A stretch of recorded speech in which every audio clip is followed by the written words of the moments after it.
কালকে হোমওয়ার্ক দেওয়া ছিল না বলো? নানা স্যার ছিল না, ছিল না, নানা স্যার ছিল না, ছিল না, নানা স্যার ছিল না, ছিল না।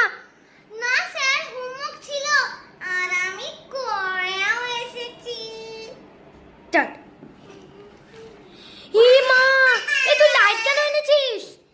যাতে করে স্যার লাইন পালালেও এই লাইটটা জ্বালিয়ে পড়াতে পারে। স্টার্ট। কি সুন্দর গন্ধ। এই ভ্যাপসা গরিলা, এটা স্যারের একটা পাদের গন্ধ রে।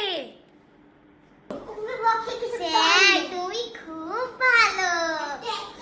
এ ভ্যাপসা গরিলা, একই ডায়লগ সবাইকে দিস না, সবাই বুঝে যাবে। স্টার্ট। স্যার মা তোমার জন্য পেদো পাতার বড়া পাঠিয়েছে। জানি স্যার আমার খুব ক্লোজ, স্যার আমাকে কোনোদিনও বকবে না। এই তুমি কথা বলছো কেন? Ready steady go. এই নাও তোমার রেজাল্ট। একজনের মধ্যে আবার 99। কেউ মা? স্যার স্যার, ও 99 পেয়েছে, ওকে 100-এর মধ্যে 100 দেন না তো, মরে গেলে কি আপনি দায় দেবেন স্যার?